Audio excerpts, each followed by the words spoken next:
All right. Good day, everyone. I am Travis Giffen, the Assistant Director of Online Programs, and you have joined us today for our webinar and information section on the Instructional Design MasterTrack Certificate Program offered by the University of Illinois at Champaign-Urbana in partnership with Coursera. We have some faculty who teach in the program who have joined us this evening. We also have staff from the program to talk about other aspects of the program and answer all of your questions. As you may have noticed, the chat is disabled. It's just to help keep things organized for all of our presenters. You have questions throughout the presentation, please feel free to submit those in the Q&A chat throughout the session. And we will either answer those live or we will get them answered in the chat for everybody. If your question, if you think of something afterwards, you can also always email us at onlineprograms@education.illinois.edu, and we're happy to answer all those questions. And especially all of you that may be watching this recording back later and don't have the chance to ask us questions live, that is a great way to reach all of us. While we get started here, I have a quick poll to find out a little bit of information about everybody who we have with us this evening. And then before the end, we'll have one to get your feedback on how the session went. So really appreciate that input from everybody and help make sure that we're doing the best job we can in these presentations. Again, you're here for the Instructional Design MasterTrack Certificate Program. We're excited to share details about the program, the courses that are a part of the certificate. So there are two courses, EPOL 472 and EPOL 483. We'll talk about enrolling in that program and then have time for questions as we get towards the end. But again, if you have questions throughout the presentation, please feel free to submit those in the Q&A. We'll be answering those as we go and then answering some of those live at the end so that folks watching this recording back later have that information for them too. With that, I'm going to turn things over to Sangeeta. Hello, everyone. My name is Sangeeta Gopalakrishnan, and I head online programs for the College of Education. We're really happy you're here to learn about the IDMTC program, and we hope you find the session useful. So I'm here with my colleagues from the Office of Online Programs. I think they're going to introduce themselves as we go along. So I'll move to the next slide. So I want to give you a quick snapshot about the program, and you'll hear more about the program, various aspects of the program in detail as we go along. So in a nutshell, in this program, you'll learn to solve real-world performance challenges, learning and performance challenges. You will learn to integrate technology with today's learning environments. And you'll master key concepts in instructional and training system design, learning technologies, and more.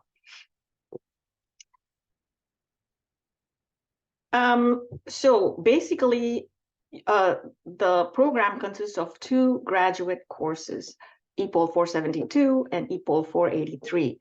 Each course is worth 4 credit hours. So a total of 8 credit hours will be earned when you finish the program. So that's 8 graduate credit hours.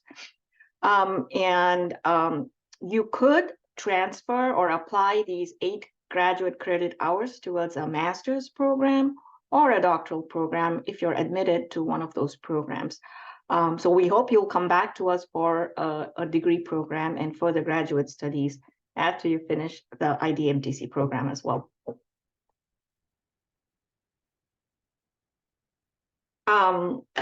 So what do you need to enter the program? So you need a bachelor's degree. What does it cost? It costs, for both the courses together, it costs $2,384. This is a subsidized tuition packet that we're offering.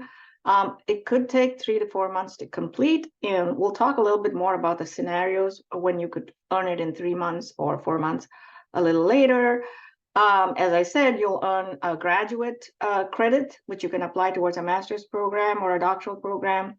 There are weekly synchronous sessions, and both courses involve hands-on projects.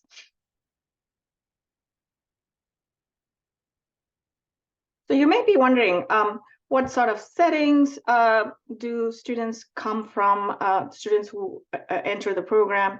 So our students who, the students who enter this program come from a variety of settings. It could be higher education, healthcare, IT, business, K-12, the military. So again, this is not an exhaustive list of settings. We just wanted to give you an idea of the types of settings students are already working in. Sometimes students also want to enter these settings after they finish the program, so it works both ways. What sort of a job title can you get after you finish the program? So you could be an instructional designer, you could take a position as a curriculum developer, or work as an e-learning specialist or a trainer. You could be in training and development. You could be a specialist or a manager, or you could be an instructional coordinator. So there are a variety of possibilities in the learning design area once you finish this certificate.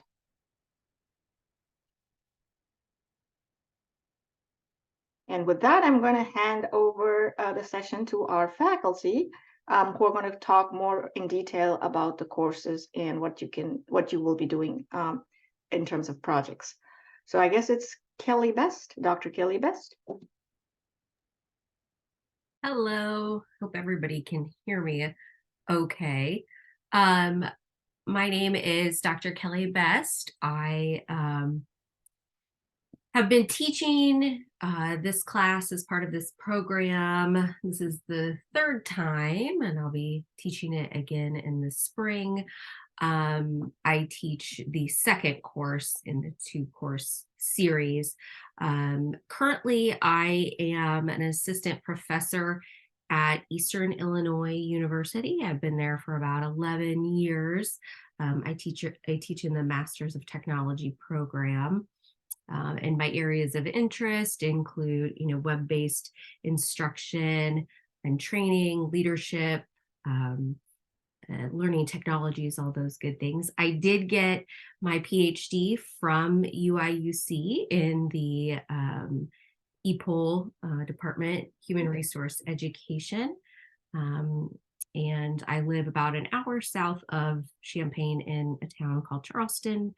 And I'm here with my 2 little boys and my husband. So it's just a brief introduction of myself. So welcome everybody here tonight.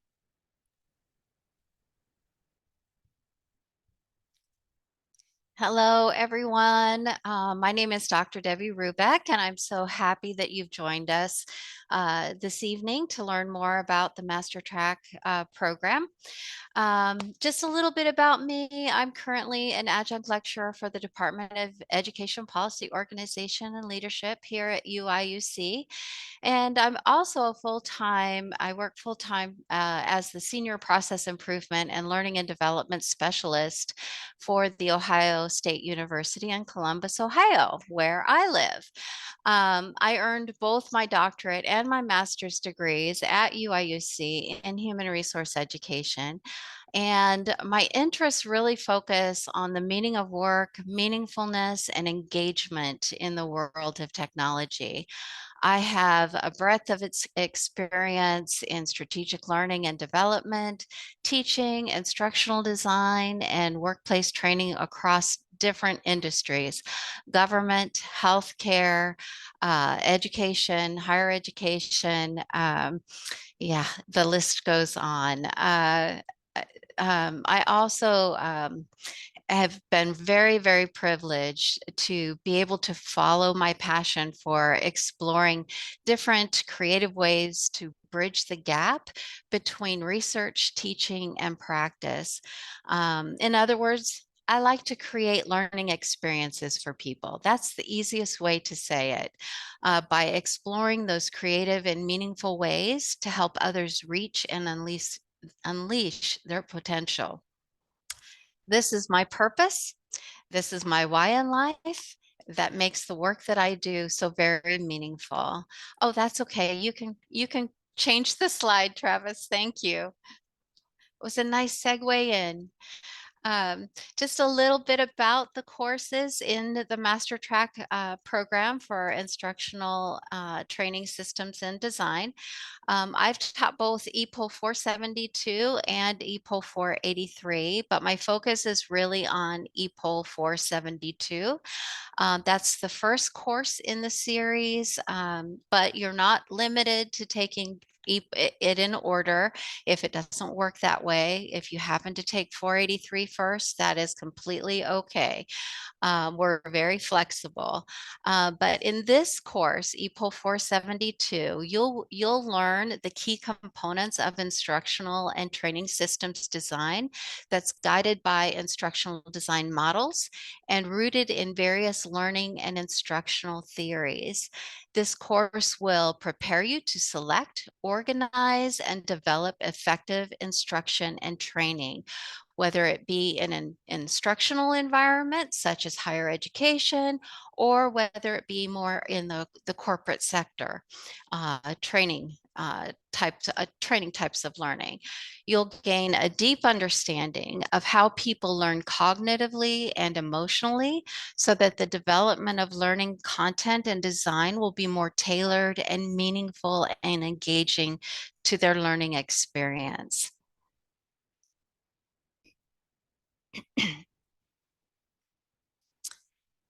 So in this particular course, you'll see on the right hand side of your screen, we'll learn about conceptual and theoretical foundations, primarily founded on an ADDIE model. And an ADDIE model is just an acronym for an instructional design framework that is well known in the field, and really from which a lot of contemporary instructional design frameworks have been built off of. So we'll explore some of those. And if you look at the acronym over on the left hand of your screen, ADDIE stands for analyze. You will analyze the contextual environment of your learners. You will analyze your learners. You'll analyze the problem or need and the solution that you need to come up with. And then you'll begin to look at how you design instruction, and then followed by developing and implementing your instruction, and then finally culminating into a formative evaluation piece. We do this by really focusing in on a group instructional design project. There will also be discussions of 4 different case study scenarios on instructional design.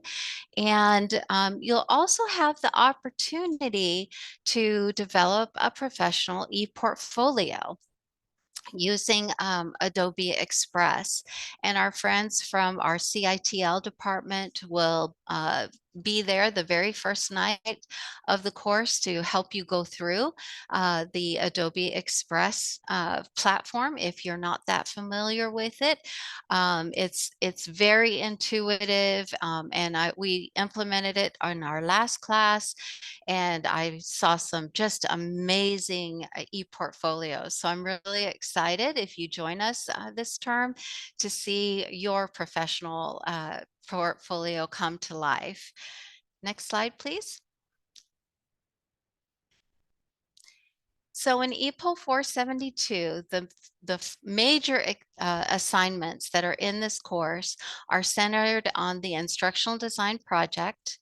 And that project, you will work in groups, and we try very carefully to match you with people within your time zone, because we have people from all over the world that join us.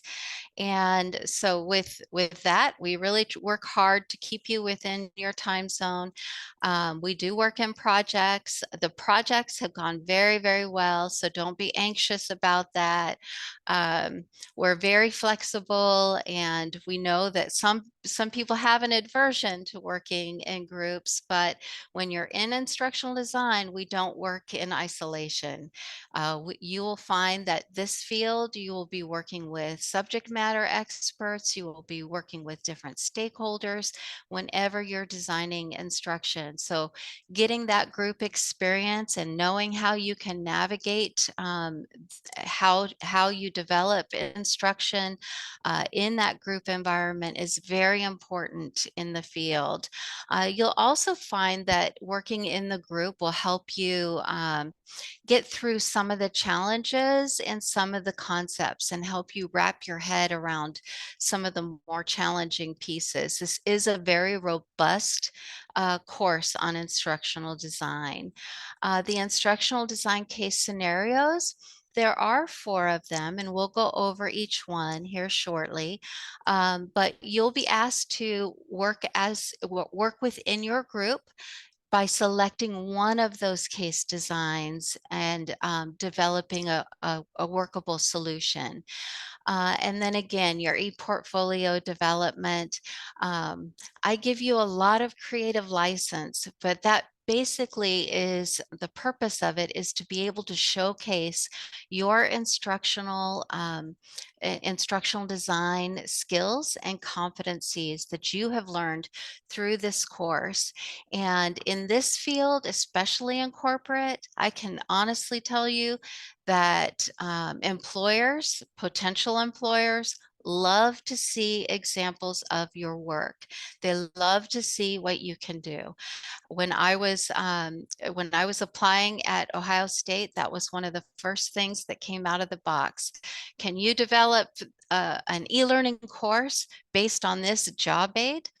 So employers love to see what you can produce, and that's a way that they gauge whether or not they want to bring you in. Right? So very, very important piece of this course. Next slide, please. Thank you. So the instructional design project, as I talked about, you are asked to design and develop an education program, and it can be focused on higher education. It can be focused on nonprofit problems and solutions. It can be focused on a government, whatever industry maybe you're most familiar with, to fulfill the learning needs of your target audience. So in this project, you'll play a key role in conducting that front-end analysis that we spoke about, and then defining learning objectives. And we go through a whole information process to be able to analyze and construct those learning objectives correctly and we'll also select relevant learning technologies, developing the learning materials, and evaluating those design outcomes. Next slide, please.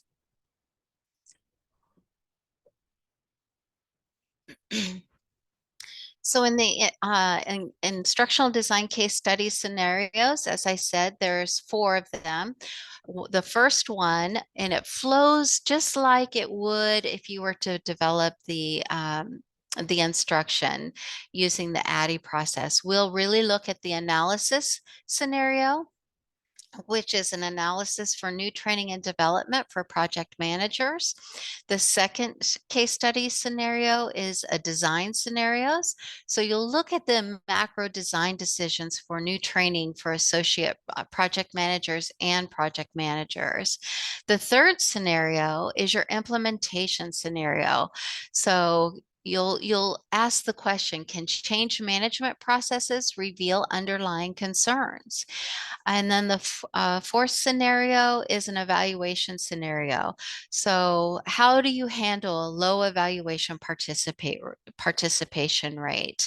And you'll be asked to focus in on potential solutions and budgets, and really look at it from a corporate perspective. But you'll work with your group, or you can work individually. Just have to let me know to choose one of those scenarios to focus on.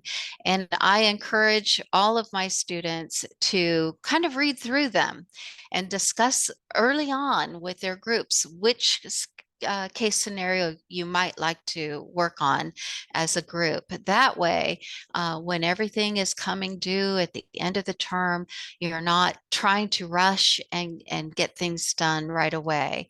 Next slide, please. And I'm going to pass this off to my colleague, Dr. Kelly Bess, and she'll tell you a little bit more about EPOL 483, Learning Technologies. Thank you, Debbie. So this course, it looks more at identifying and analyzing potential learning technologies that could be used to enhance and to integrate into technology enriched and enabled learning environments. So we look heavily at the theories, instructional system design models, and how we can use those to weigh the pros and cons of different learning technologies, and then how to implement them into our instructional designs. And really be able to use those theories and models to justify your instructional design choices. Okay, next slide. So the graph or the table on the right shows all of the components that we discuss within the course. So each one of those takes, on a topic for the week. So if we start over here in the top right, learning, design, and technology.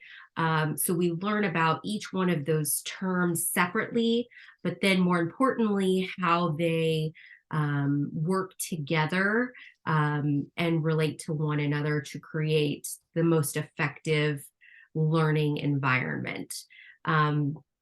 We go over learning with technology, and this emphasizes the role of learning outcomes and processes considering the capabilities of the technologies. As I mentioned, we look at the theories, frameworks, and models for design, and how our tools can really be used for creating technology-enhanced learning environments. Evolution of learning technology, that's where we go into a brief history of how the field has evolved and what has caused those changes to occur, and how those factors play into, how it will continue to evolve in the future. On the left-hand side, immersive learning environments, that's where we go into, your more recent learning technologies, AR, VR, that sort of good stuff, game-based learning. And then trends and values, these are tools and their implications for sustainability and viability. What we really try to encourage within this course is, you have all of these design theories and frameworks and learning technologies that you can utilize, and all have, strengths and, some weaknesses. And so how to really start to create your own design philosophy. What do you prioritize and think is, kind of the most important, and then, your prioritization after that. And with the next slide, I will go into the learning tasks or major assignments. So some similar assignments to the previous course that Debbie mentioned. So each week, and we will, I'm sure, go into this, but I know there was a question, so I'll just say it quickly now, and then we can go into more detail later. But so each week you have, so it's 8 weeks, each week you have some asynchronous learning tasks that you will have to do.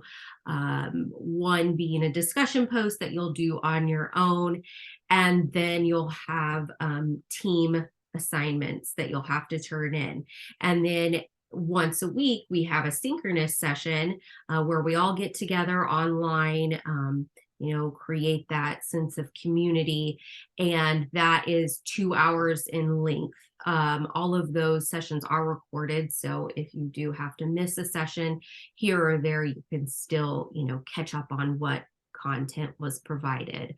So the weekly discussion post is one, assignment. Then you have exploring learning technology assignment that you do in a group or a team. So your team is assigned one learning technology, whether that be game-based learning, AR, VR, assessment tools, screen capturing tools. Your group is assigned one of those learning technologies to explore further, research a little bit more, and then you'll create a presentation with your group and record it. And then those recordings are provided to everybody in the class. So instead of having to go into detail, and you specifically having to learn all of these different learning technologies, you get to let the other groups focus on one topic, and then you get to see their presentation. So that ELT activity is one of the major assignments. There's only one of those. And then you will have 3 design case studies that you will need to do in a team as well.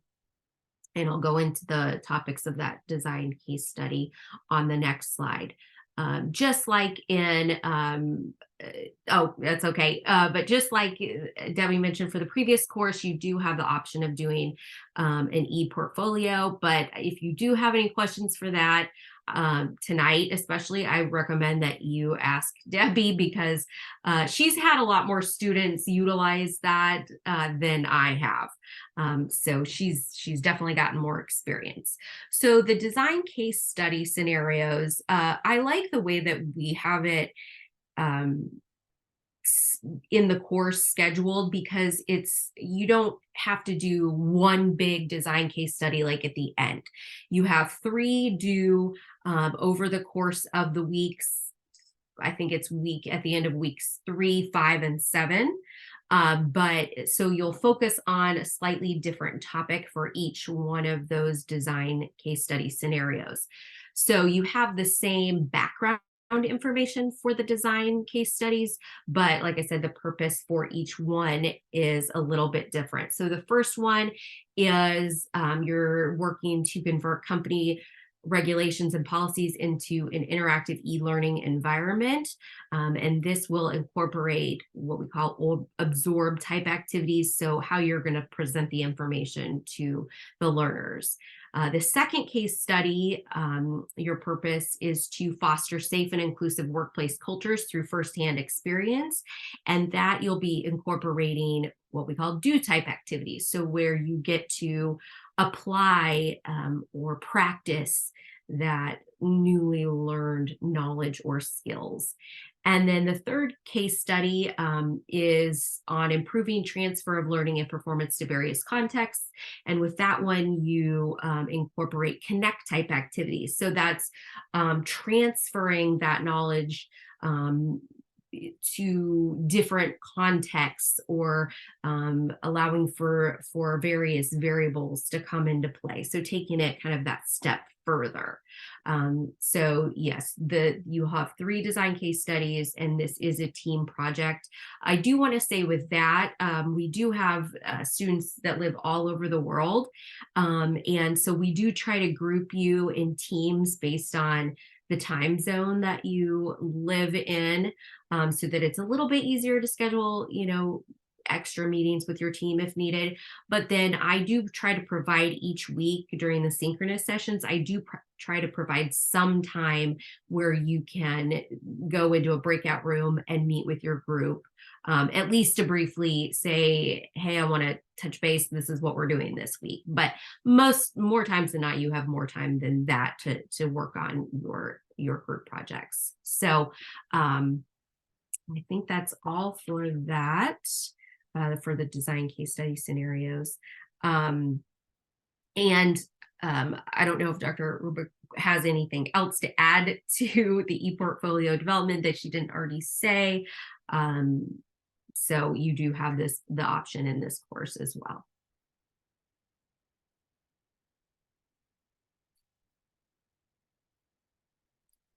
Travis, I think I'm finished with my portion. Thank you.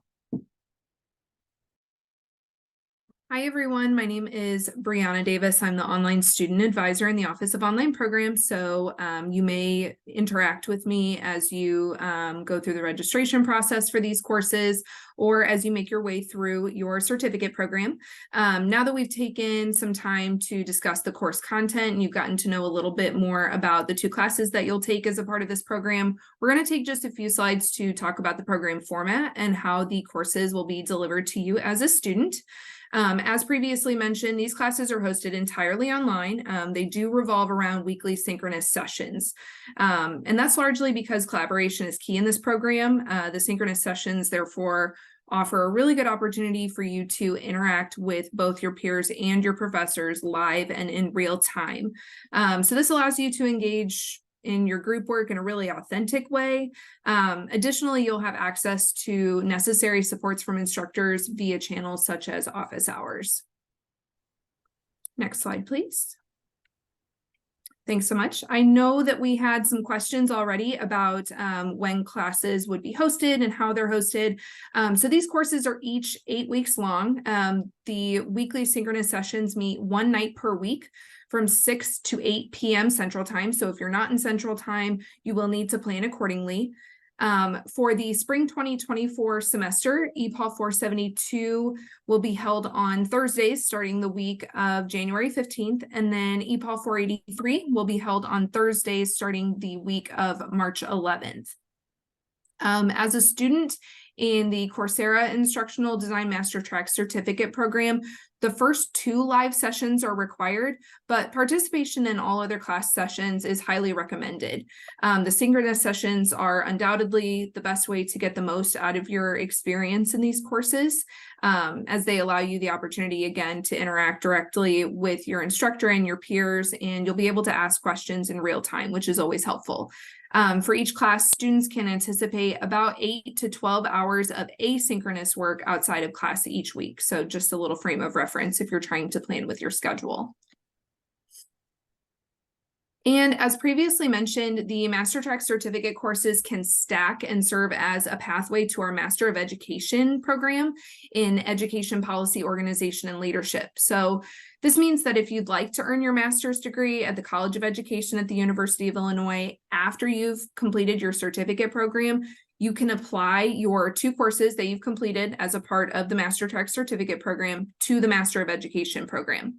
So to kind of unpack this and give you an idea about your options, your completed coursework can be applied to any of our concentrations that are listed here, which are, again, all offered as a part of our Education Policy, Organization, and Leadership Master's program. To just break this down a little bit further, give you a little bit more context, the Master of Education program is an 8-course program. So this means that if you complete your MasterTrack certificate first, you will have already completed 2 of your 8 courses upon enrollment into the master's. So you'll already be a quarter of the way to you earning your master's degree, which is really exciting. If you are interested, I know we've gotten a couple questions about our degree programs. If you're interested in learning more about our master's programs or any of our other programs that we have to offer, you can visit education.illinois.edu/online, or you can send us an email. It's onlineprograms@education.illinois.edu. I know Travis will have that contact information for you again. But you'll be able to learn more about the master's course requirements and how the MasterTrack certificate program can form a pathway to your master's degree program. I will note that if you're interested in pursuing your master's degree, we do encourage you to first complete your MasterTrack certificate program and then apply to the master's program. Doing so, make sure that you can take full advantage of the discounted MasterTrack courses offered by Coursera prior to enrolling as a degree-seeking student. So just a little tidbit, it does help you to save a little bit of money if you pursue the MasterTrack certificate program first and then apply to the degree program. So again, if you have more questions about our degree program, please reach out. I'm happy to work with you via email or even set up an individual appointment to talk about your options. And with that, I'm going to share a quick little bit.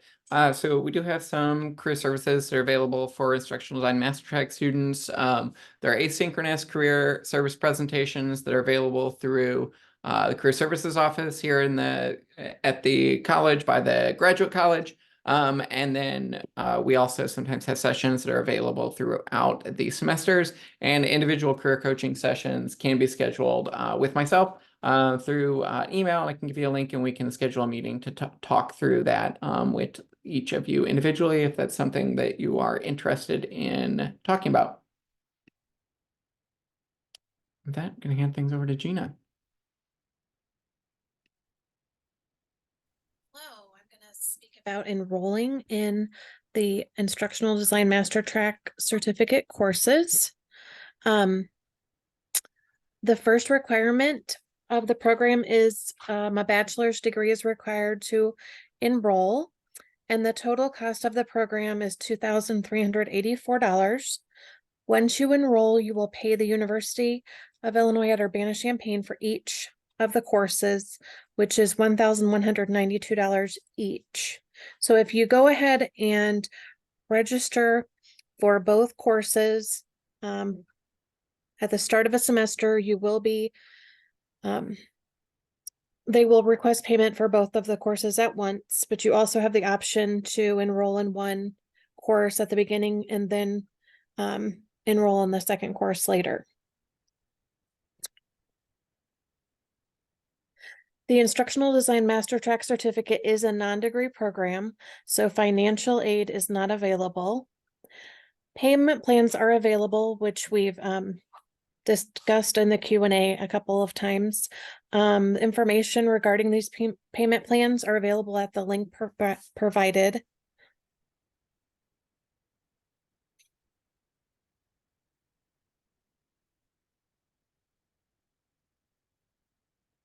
And to enroll in the MasterTrack certificate program, you would start an application and registration process online at the link below.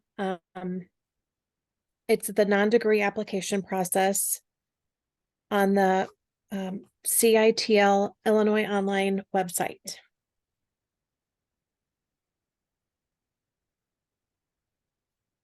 So application and registration deadlines for spring 2024 are open.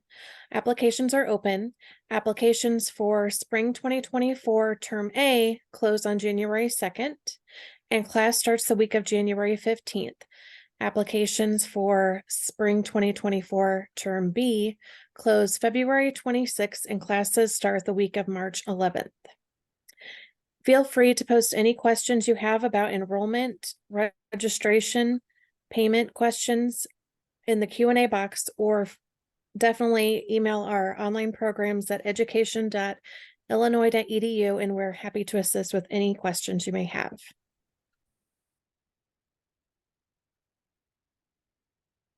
Thank you, Gina. And with that, we have Sangeetha to tell you why you should choose education on Illinois. All right. I see that there are a lot of questions in the chat, so there's certainly some interest in knowing more about this program and our other programs. But if you're wondering why would you choose to study at study in the College of Education here, so I wanted to give you some final points to think about to help you make your decision.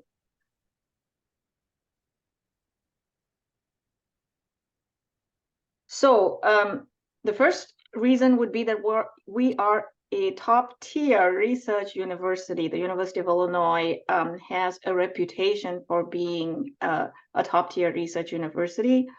Our programs here in the College of Education, that is our online programs, have been ranked #3 by U.S. News and World Report for the 3rd consecutive year amongst about 300 other institutions. So we are a top-ranked program offering online programs. Our ranking is tied to our affordability and our quality, And when we speak about quality, it really has to do with our world-class faculty. So you will be taught by these top-ranked faculty. Here in the College of Education, we take online student engagement seriously, and our courses are designed to bring about student engagement. You will not only be learning from world-class faculty, but you're also going to be learning with peers who really come in with rich life experiences. Most of your peers you will find are working in a variety of settings, as I mentioned. So they have very rich and diverse backgrounds, and you will benefit from being in the class with such peers.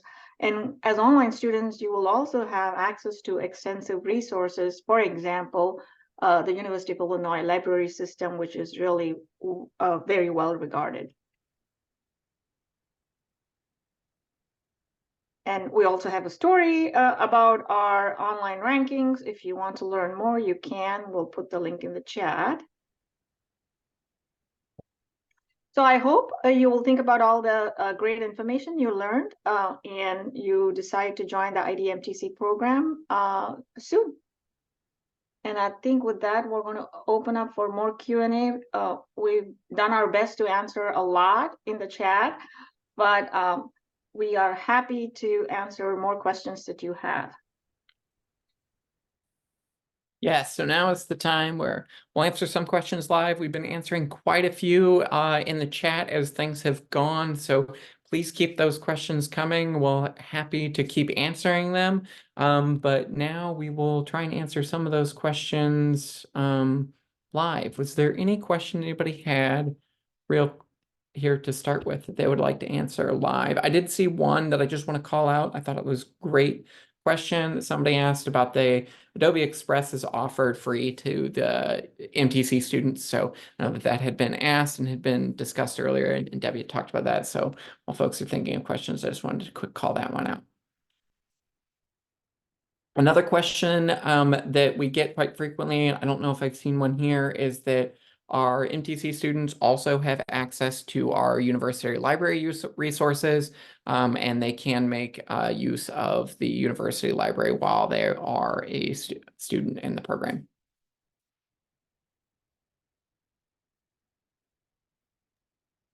So while we're waiting, there are a couple of questions, open questions, that I wondered if Debbie or Kelly could answer them. One question is whether students will get to see examples of e-portfolios.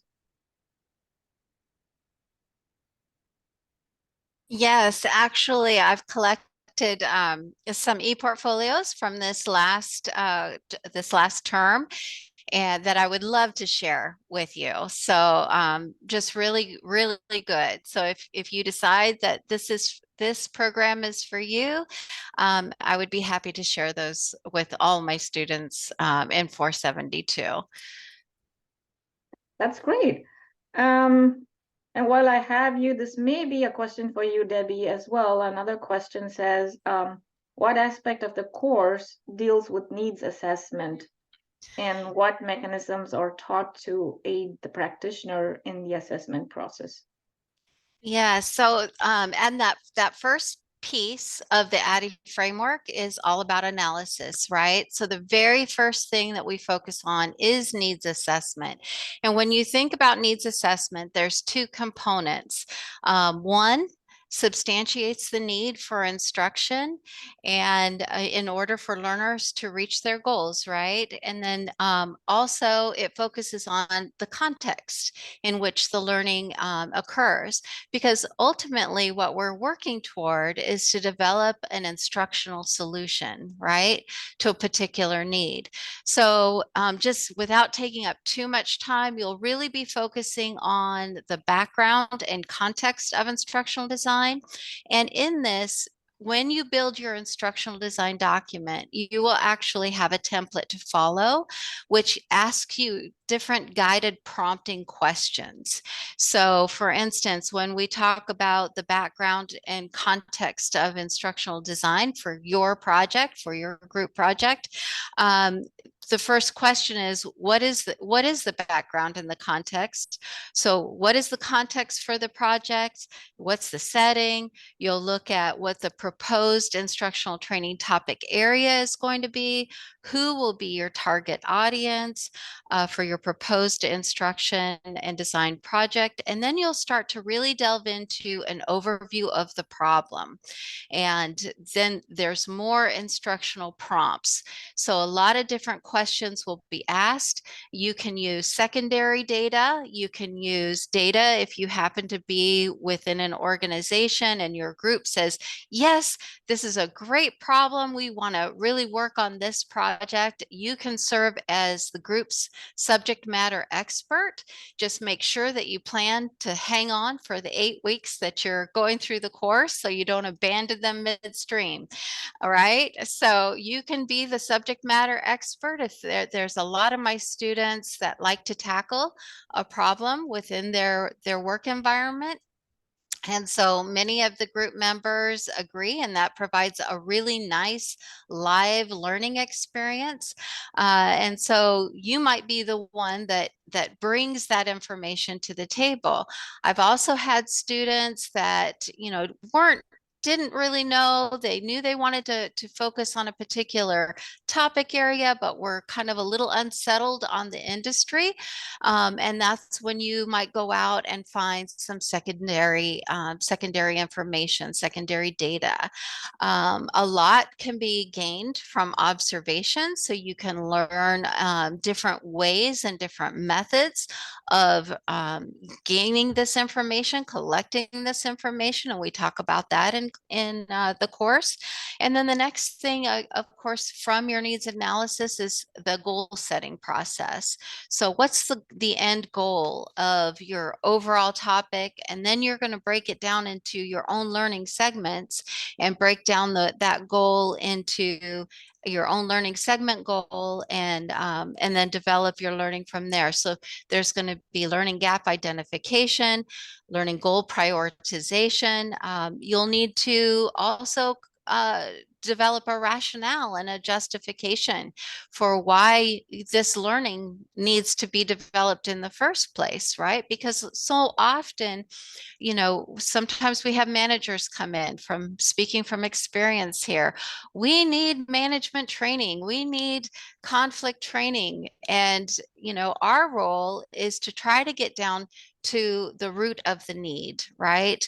So is there a problem? Is there a discrepancy? Is there an innovation? And so we'll look at those different things and then look to how to design instruction to meet the needs of those particular problems or discrepancies or innovations, excuse me. So you'll conduct an environmental analysis. All that needs analysis or needs assessment focuses in that whole spectrum of the analysis phase.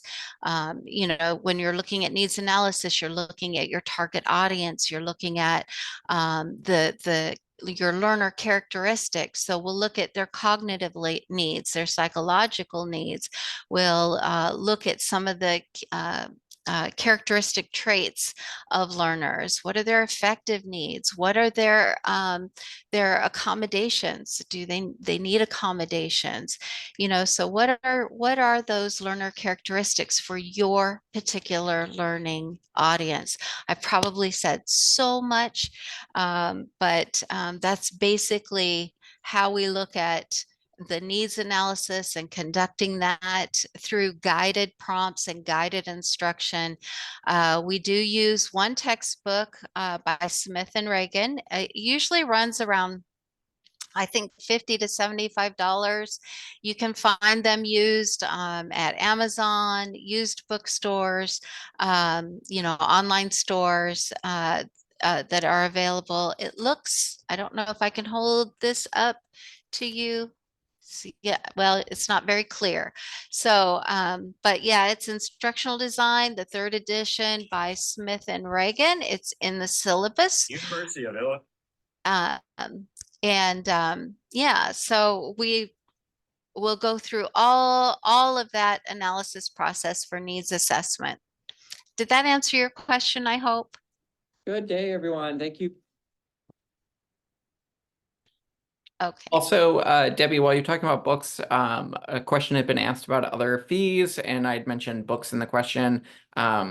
There are a number of the books that, including the one that you mentioned, that are available at the library, so students can, you Yes. know, if they can, there's a certain number of those, they can take advantage of the university library to check out those books also. And then as for the question about other fees besides the courses, there are no other course fees for the program. So there aren't any registration or application fees for this program, besides if you choose to purchase the books for the classes yourself. Absolutely. And Dr. Best can correct me, but I know 483 does not have a textbook. It is an electronic textbook. So unless something's changed, Kelly, you can correct me, but yeah, That's correct. this, There's 2 textbooks, but yeah, they're yeah. online. Yeah. Yeah. So there's just this one textbook for 472.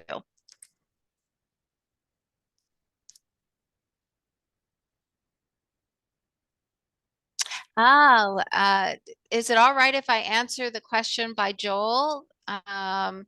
Joel was asking, can you speak to the success of students who take this course and then get jobs in instructional design without getting a degree in the subject?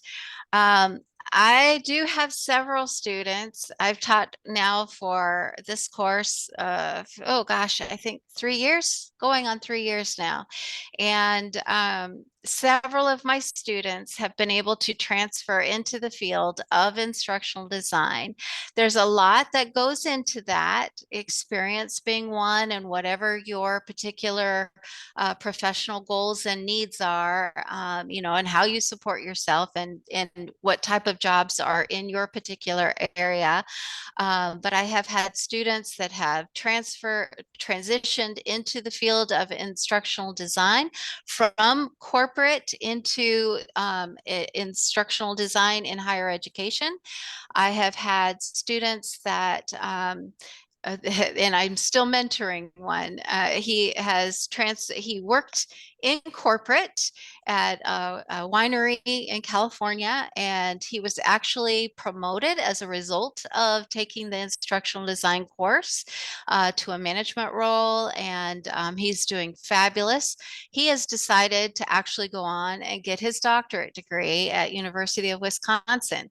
So, and then I've had several others that have gone into the field, whether it be in higher education instructional design or in corporate instructional design.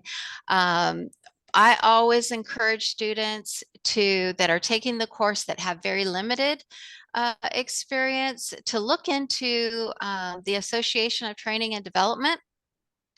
Many times they have very inexpensive student membership rates. I think it's like $50 for the local chapter in your area. I definitely would check into that and start attending their special interest group meetings, because that opens up a whole network of people who are in instructional design and training and development, and you really get firsthand knowledge and experience, and you build those relationships. So I encourage my students to take advantage of those opportunities. But yes, depending on what your needs are, and, you know, offer to do a little bit of pro bono work. There are professionals out there that are looking, especially nonprofits. So there are different ways that you can go about gaining some of that experience. And certainly we can talk more about that offline. I hope that answers your question. Thanks for answering that, Debbie. I also wanted to share, we had a student panel, last month, I think it might have been October now, that had a student who had finished the certificate program and had moved into the instructional design field. So I just wanted to share that in the chat for everybody, the link to that recording, so that you can hear what that student had to say for themselves.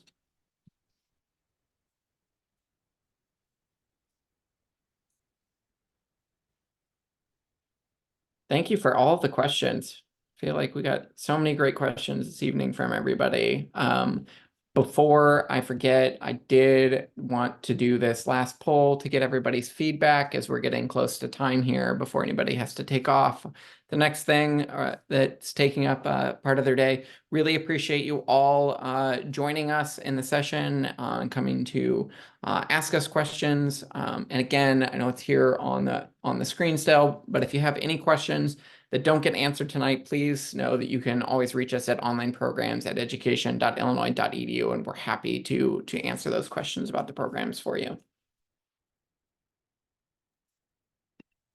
Just really quickly, Travis, I know we had a lot of questions about our degree programs. This certificate program really is an excellent way to kind of build a pathway to a degree program. So again, if you have questions about what that looks like and how you can segue from the certificate program to a degree program, I just want to reiterate, please send us an email at onlineprograms@education.illinois.edu. I'm happy to answer any of your questions and give you a little bit more information about what that looks like if you still have questions. Yeah, and I know we've also had a few questions about the recording. So this session has been recorded and it will get sent out to everybody sometime tomorrow. So you will get that in your email it'll go to the same email that whatever you use to sign up and register in Zoom from. But if for some reason you don't have it or can't find it, we'll have you could email us at the same email, onlineprograms@education.illinois.edu. And I'm happy to send you that link. We'll have that available. So if you don't have it by Friday, you can email us and we'll send that to you.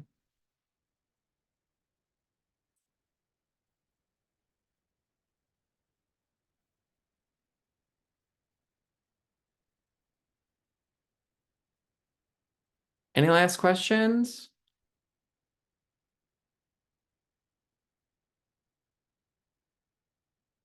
Well, I want to thank you all for being such an interactive group and submitting so many great questions in the Q&A box for us all. Thanks for the kind words that you sent us also with the chat being disabled.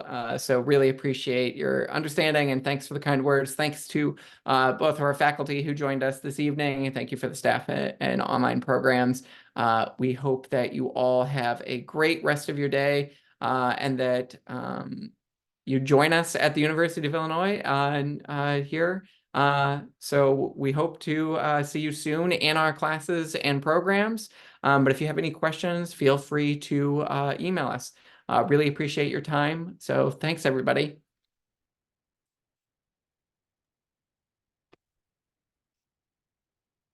Thank you. Thanks, everyone.